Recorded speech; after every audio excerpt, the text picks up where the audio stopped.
Si les personnels soignants luttent pour venir à bout du coronavirus à travers le monde, d'autres tentent de combattre un tout autre fléau pendant le confinement, les violences conjugales. Et si de nombreuses associations se font le relais de ces situations difficiles pour certaines femmes battues, désormais contraintes de vivre confinées avec leur conjoint violent, celle qui a décidé de monter au créneau et de dévoiler un message fort, n'est autre que Camilla Parker Bowles.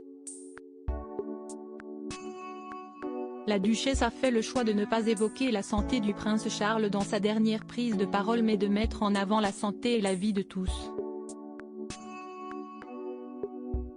Si est une période difficile pour tout le monde, car on nous demande tous de rester à la maison pour rester en sécurité. Mais pour certains d'entre vous, si est encore plus difficile, car la maison n'est pas un endroit sûr, ainsi transmis dans un communiqué la duchesse de Cornouailles depuis sa demeure en Écosse où elle est confinée, sur le compte Twitter de Clarence South.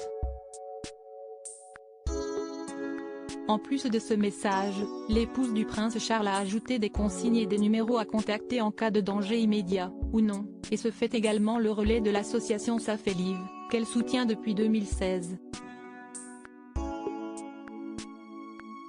Les violences conjugales, le combat de Camilla Parker Bowles. Un message dans lequel Camilla Parker Bowles n'a cependant pas inclus son époux le prince Charles, testé positif au coronavirus. Et ce probablement, parce que la duchesse a fait du droit des femmes et de la lutte contre les violences conjugales son combat personnel.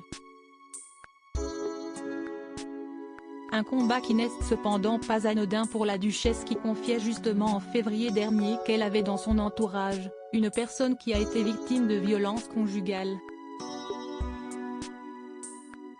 De quoi lui inspirer un discours poignant lors de l'ouverture en mars dernier du Festival des femmes du monde. Waouh!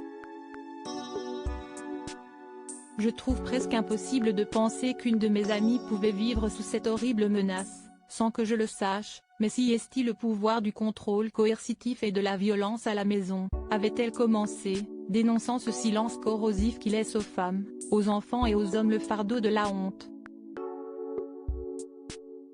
Cela les empêche de parler de la violence et les empêche d'obtenir de l'aide. Et au pire, cela peut être fatal, avait-elle ajouté.